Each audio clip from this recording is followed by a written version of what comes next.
இந்த ஸ்பூனால் ஒரு 4 ஸ்பூன் எண்ணெய் ஊற்றிருக்கேன். சின்ன ஸ்பூனாக இருந்தால் ஒரு 4 ஸ்பூன் எண்ணெய் ஊற்றிக்கோங்க.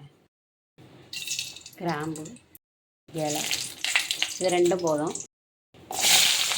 வெங்காயம், பெரிய வெங்காயம் தான் போடணும். பெரிய வெங்காயம் என்கிட்ட இல்லை, அதனால் சின்ன வெங்காயம் போடணும். பெரிய வெங்காயம் போட்டால் நல்லாயிருக்கும்.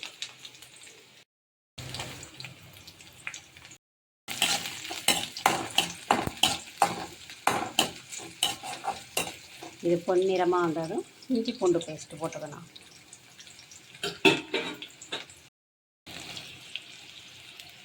இஞ்சி பூண்டு பேஸ்ட்டு போட்டுக்கலாம்.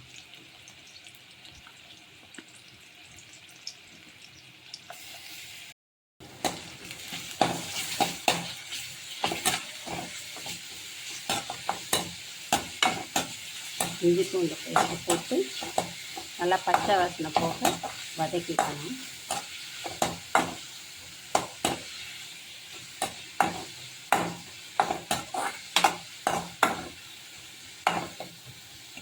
நான் சும்மா ஒரு லஞ்சு பாக்ஸ் அளவுக்கு தான் நான் செய்கிறேன். அதனால் நம்ம கொஞ்சம் எக்ஸ்ட்ரா சாதம் செஞ்சால் எக்ஸ்ட்ரா வெங்காயம் தக்காளி எல்லாம் சேர்த்துக்கலாம். இப்போ லஞ்சு பாக்ஸுக்கு அளவுக்கு தான் நான் செய்கிறேன். உப்பு சேர்த்துக்கலாம். தக்காளி, ஒரு தக்காளி இல்லை 2 தக்காளி சேர்த்துக்கலாம். நான் 2 தக்காளி சேர்த்துருக்கேன். கொஞ்சம் மஞ்சள், இவ்வளோண்டு மிளகாத்தூள், கரம் மசாலா தூள்,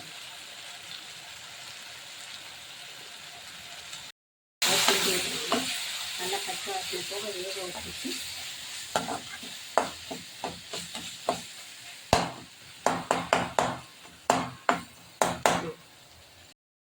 ரெண்டு முட்டை உடச்சி ஊற்றி வச்சுருக்கேன்.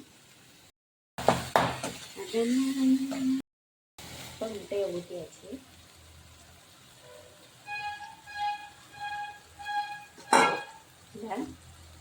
இதை வந்து நம்ம நல்லா கிண்டிடலாம்.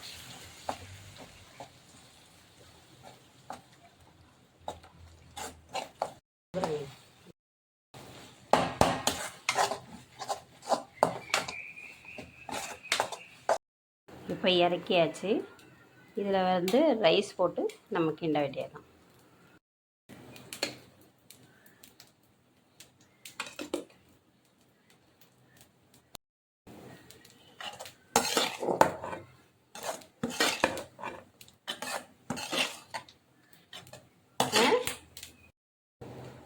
கொத்தமல்லியை தூவிட்டு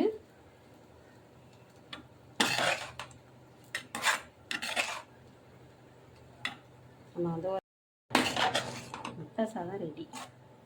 இதை அப்படியே பேக் பண்ண வேண்டியதான்.